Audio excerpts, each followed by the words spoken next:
Camel Cigarettes present Dick Powell as Richard Diamond, Private Detective.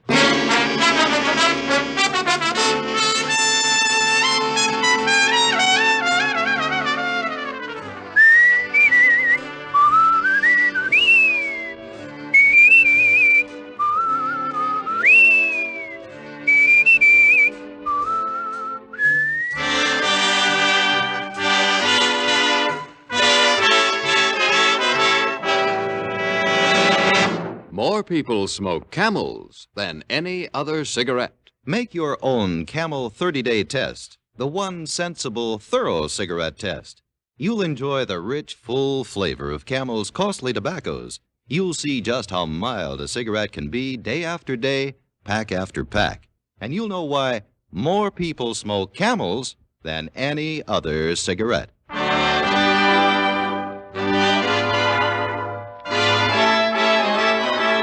Here transcribed is Richard Diamond, Private Detective, starring Dick Powell.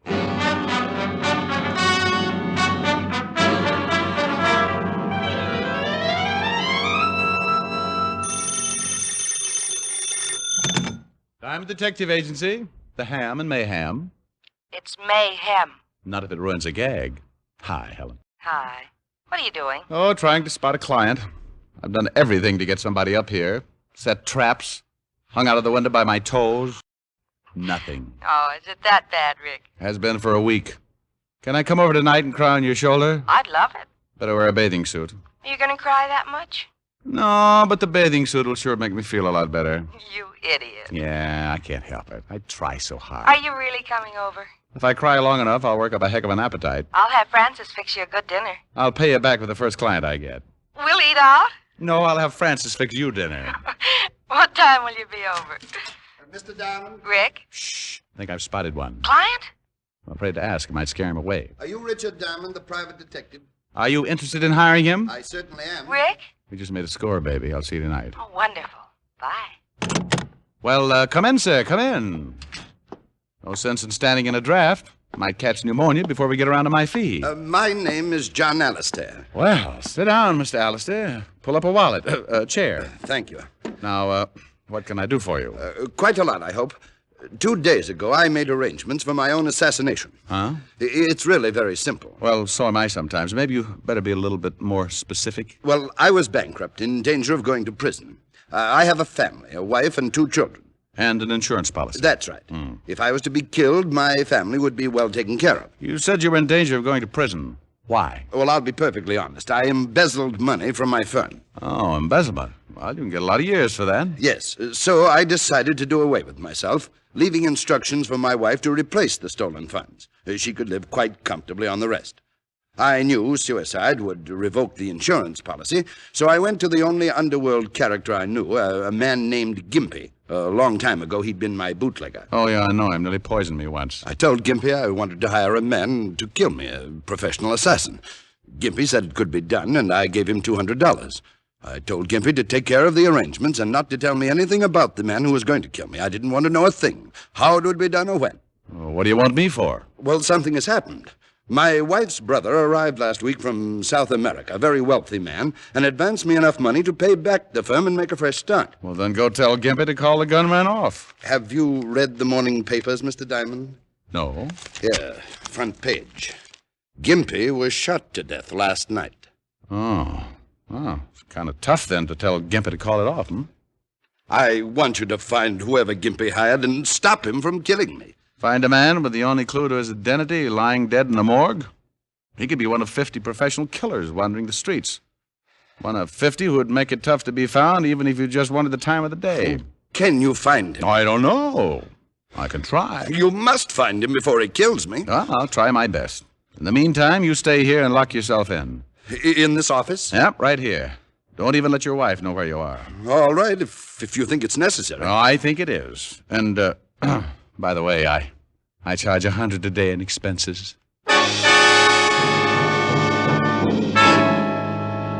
I guess his brother-in-law had given him enough money for a high-priced private detective because he handed me $100 and agreed to lock my door and not answer it for anyone but me.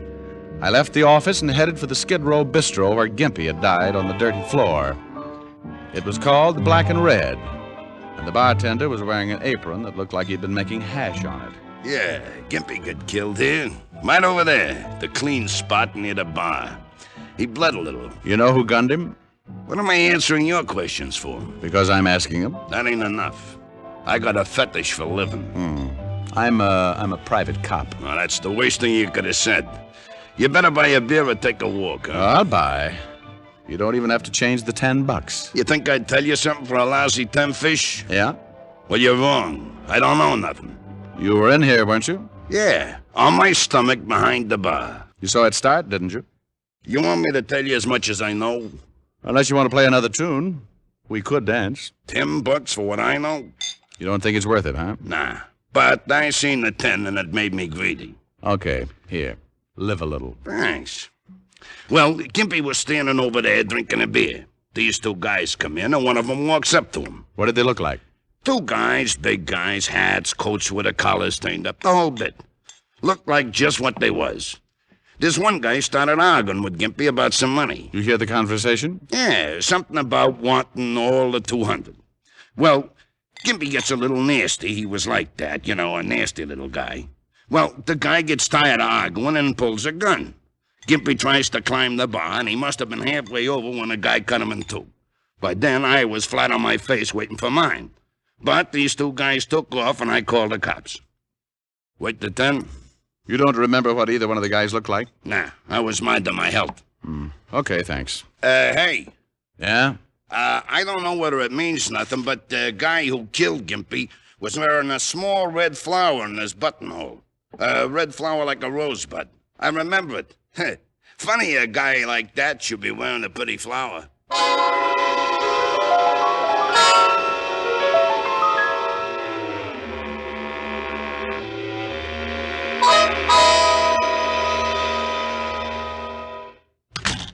Oh, what do you want? Why, Sergeant Otis, you've been taking your ugly pills again.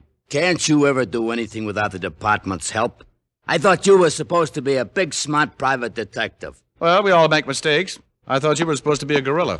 Oh, you did, huh? Yeah, but gorillas get bigger. Oh. Hello, Walt. Hello, Rick. What can I do for you? I got a little problem.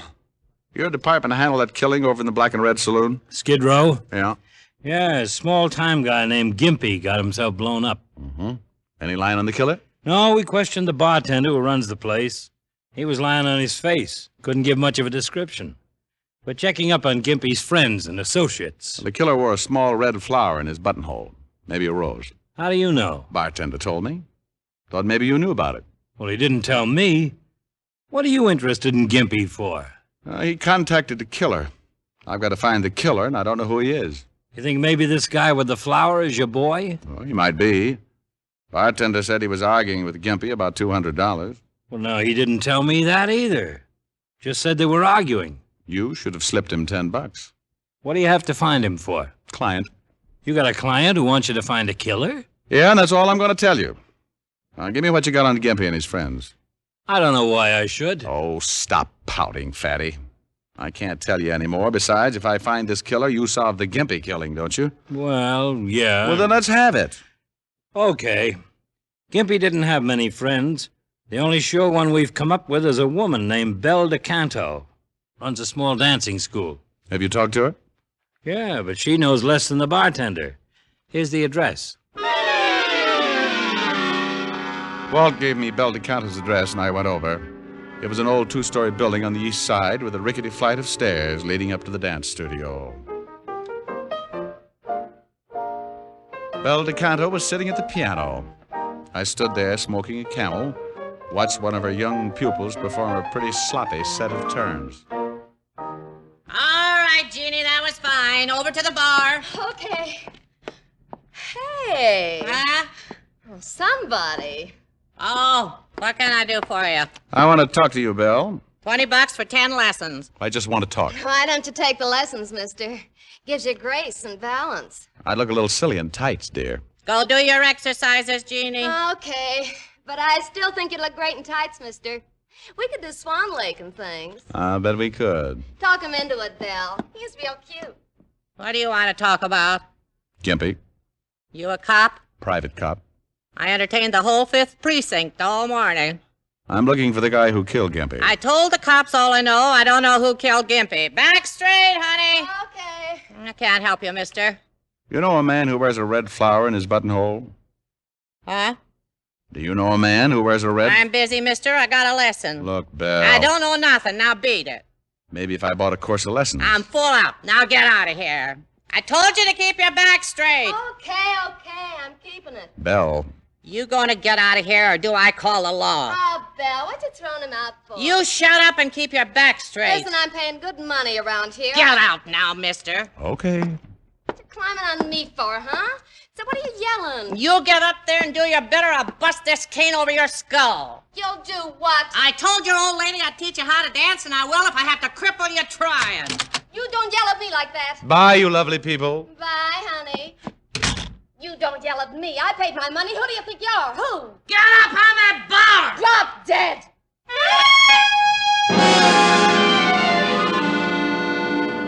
It was pretty obvious my mention of the man with the red flower had set off Belle DeCanto's charming temper. And it was even more obvious that to Belle, the man with the red flower spelled some kind of trouble. The third and most obvious point was that I wouldn't get anything out of Belle even if I dropped her in a pit full of enraged mice. I started down the steps of the dance studio, heading for the street, and I stopped cold. Something on the third step set off little bells in the space in my head reserved for danger. There, on the third step, was a small red rose, and it hadn't been there when I went in. I stopped and thought about it. Maybe the man I wanted was in the building. I looked around. Only one other door besides the studio, and that led to Belle's apartment above. I went up there and looked around. Nothing. Then I got a pretty scary thought. Maybe the man with the red rose had tailed me, waited around listening at the door. If he'd found me, maybe he'd found my client. I spent the next 20 minutes making myself hard to follow, and when I was satisfied no one was tailing me, went back to my office. Alastair. Mr. Alastair. Who is it? Diamond, open up. How do I know it's Diamond? Well, you are being cautious.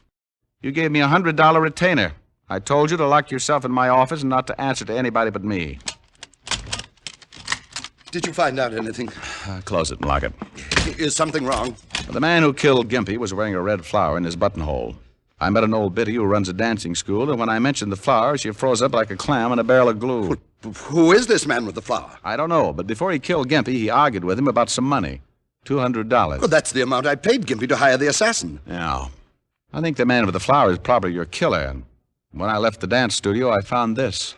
A red rose? Uh-huh. I think maybe he's tailing me. He knows I came to see you. I don't know.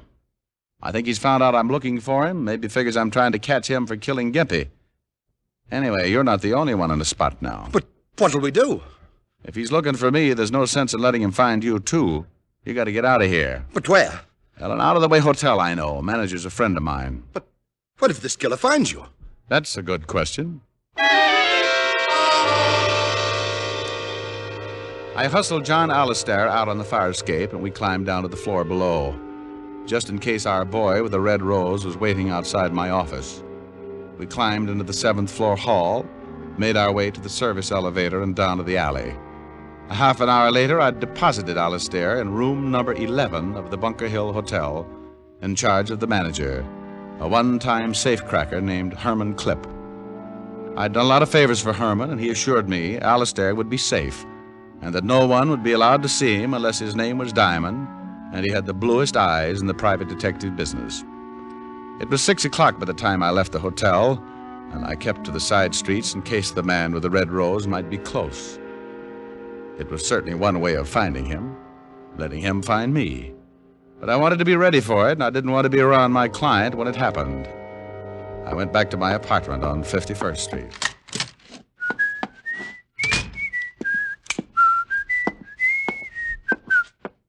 Hello, chum. I've been waiting for you. Oh, that's nice.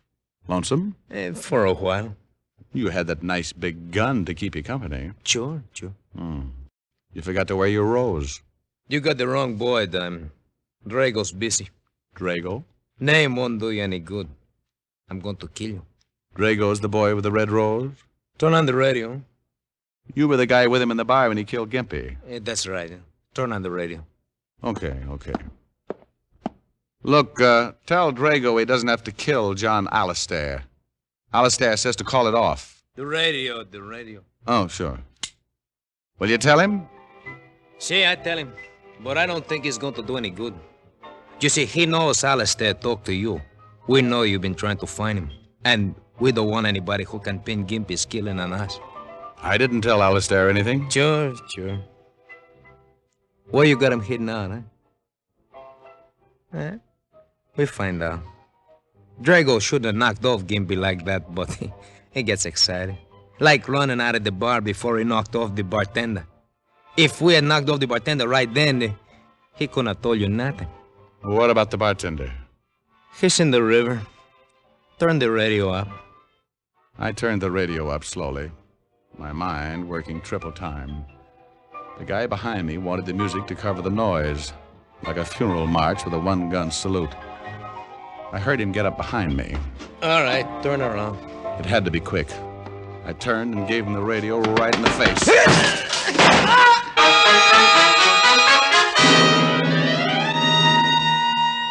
I had twisted his gun right into his stomach. He looked up at me like a kid who was going to bust out crying because somebody had dumped over his blocks. Then he slid down on his face and died without a sound. I put in a fast call to Walt, told him to check his files for a killer named Drago. I told him what had happened and about the bartender who was probably floating on the river. Then I took off for Bel DeCanto's dance studio. The man I'd just killed had said Drago wasn't going to leave anyone around who might pin the Gimpy killing on him. And Drago had left his red rose on the steps outside of Bel's studio. When I got there, the big dance hall was dark, so I went up another flight to Bel's apartment.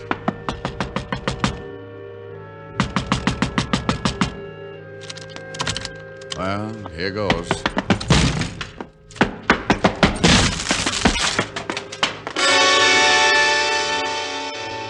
Bel was there all right, and Drago had been there. He hadn't left a rose, but he left a bullet instead.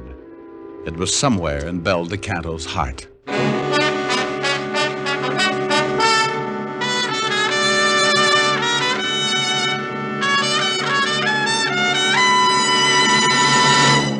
Before we continue with Richard Diamond, here is an important question. How mild can a cigarette be? One puff won't tell you. One sniff won't tell you. It takes day in, day out smoking to find out how well a cigarette agrees with your throat.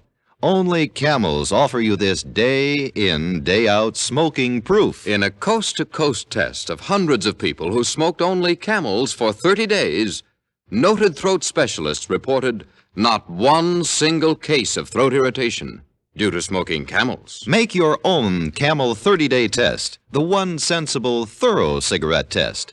Smoke only Camels for 30 days and let your taste tell you how rich and flavorful Camels are, puff after puff, pack after pack. Let your throat tell you how mild Camels are, how well Camels get along with your throat as a steady smoke. You'll see why people say, once a Camel smoker, always a Camel smoker. How mild, how mild, how mild, how mild, how mild can a cigarette be? Make the Camel 30-day test and you'll see. Smoke Camels and see. And now, back to Richard Diamond, Private Detective, starring Dick Powell.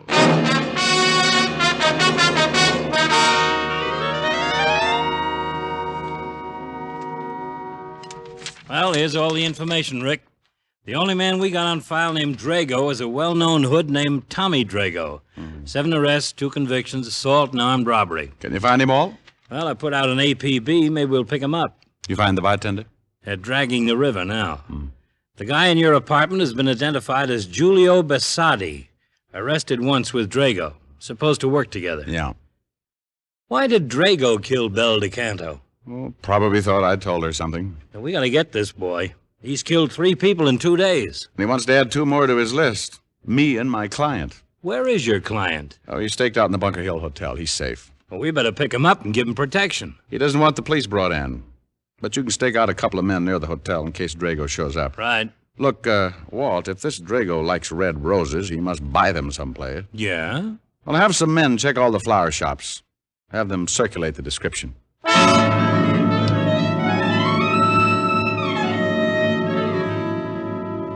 For the rest of the day and into the evening, the entire precinct turned out to look for Drago. Each man had a photograph, and they toured every flower store in the city, showing the photograph and asking questions. Walt and I even took one section, wore out a lot of pavement and several good inches of shoe leather, trying to find someone who might have been selling the roses to Drago. By 6 o'clock, we were back in the precinct, discouraged, and, as Walt said... Oh, I'm beat. Yeah. You want some coffee? Yeah, might as well. We took in 12 shops. Here. Thanks. Looks like the guy grows his own. Well, maybe he does. Swell. I'll put out a general to pick up every window box and flower pot in the city. We're bound to catch him in 10 or 12 years. Yeah, what do you want, Spikehead? Spikehead? Just thought it up. Oh. Well, did you just want to see if the buzzer works? No, I got an address on that guy Diamond shot. Julio Basardi? Yeah. Well, do you want us to hold a seance while you give it to us by telepathy? 456 River Street, apartment 7. And you sure are getting grouchy.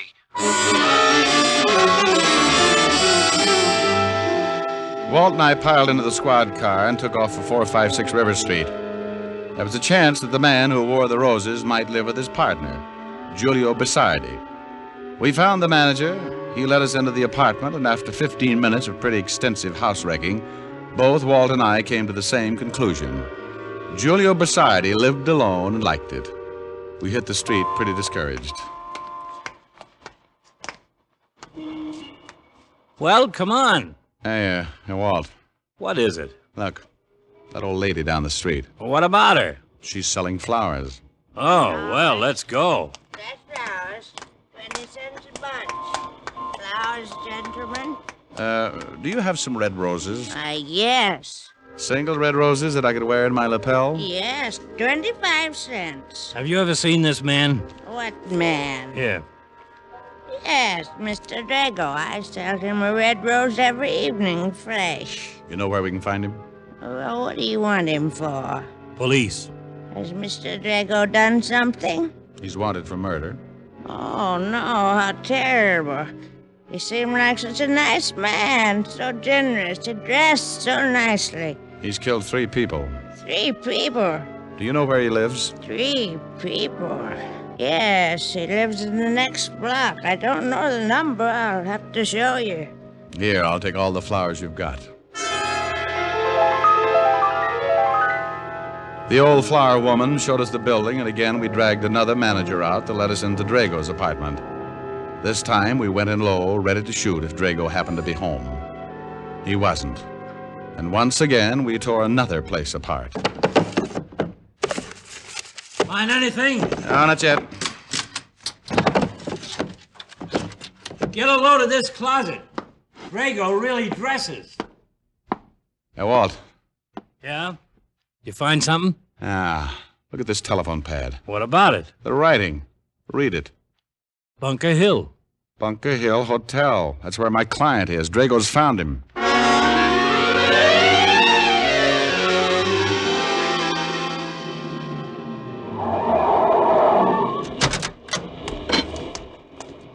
Walt, go check for the men you got staked out and see if they spotted Drago going in. I'll go in and see if my client's all right. Right.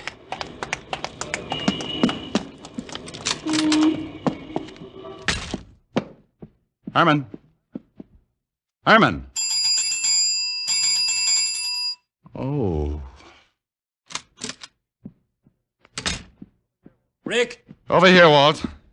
Herman is out cold. Herman? Yeah, the manager. Oh, he looks pretty bad. Yeah, he's really out. Drago? Your men see anybody? No, but he could have slipped in. Now, let's get up to my client. Well, come on. I'm looking for the key. What room? 11. Well, it's gone. I had my client locked in. Come on. 2nd floor.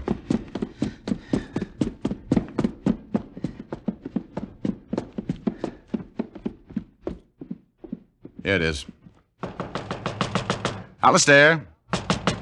Alastair, it's Diamond. Diamond! Diamond, get me out of here! He's been here. He's got a key. Where is he? He tried to get in, but I had the chain lock on. Then he tried to break it down. I pushed the furniture in front of the door. Get me out, please. Just take it easy. We'll try and break it down. The furniture's still there. Well, get it out of the way. Yes. I don't know where he went. Is there a fire escape? Fire escape? Yes. There's an escape right outside my window. Good heavens, Diamond. Just keep moving the furniture. But the fire escape... Just move the furniture. Walt. Yeah? You stay here. I'm going out on the fire escape. It figured. If Drago couldn't get past the furniture, he'd get in another way. I ran to the end of the hall and out on the escape. I turned the corner of the building and started for my client's room. He's on the escape. He's coming down. I can hear him. Get me out. Get me out. At first, I thought my client had heard just me. But then I saw him climbing down from the floor above, a gun in his hand, the polished barrel shining in the moonlight. As he reached the window, Alastair went crazy. He's outside the window. No, please. I leaned against the building and steadied my arm just as he broke the window. No.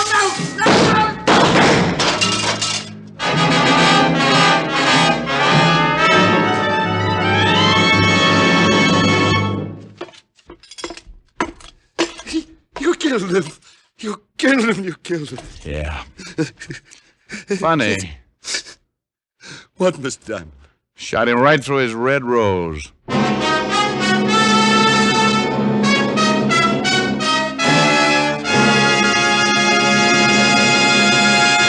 Dick Powell will return in just a minute.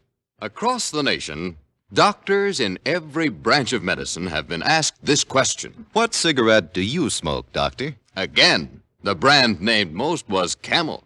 Yes, according to this repeated nationwide survey, more doctors smoke Camels than any other cigarette. Yes, and Camels are the favorite cigarette of many stars whose throats are their fortune. Risa Stevens, Mario Lanza, Martha Tilton are a few of the singing stars who choose Camels for mildness. How mild can a cigarette be? Make the Camel 30-day test and you'll see. Smoke Camels and see.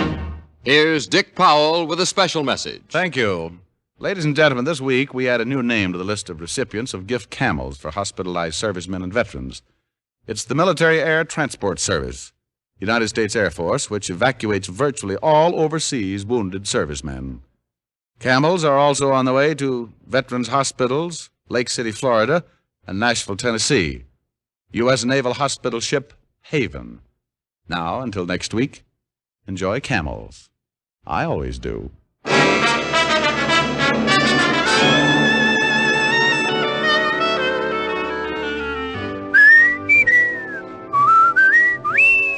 Dick Powell can now be seen starring in the RKO film Cry Danger. Tonight's adventure of Richard Diamond was written by Blake Edwards with music by Frank Worth. Our director is Helen Mack. Featured in the cast were Virginia Gregg, Wilms Herbert, and Arthur Q. Bryan. PA stands for two things, Pipe Appeal and Prince Albert. They go hand in hand, for Prince Albert's Choice Tobacco has a rich flavor and a delightful natural aroma. PA is crimp cut for smooth, even burning, and it's specially treated to ensure against tongue bite. Get Prince Albert, the National Joy Smoke, America's largest-selling smoking tobacco. Listen next week for another exciting transcribed adventure of Richard Diamond, starring Dick Powell. This is Your FBI, the official broadcast from the files of the FBI. Follows immediately. Stay tuned. This program came to you from Hollywood. This is the American Broadcasting Company.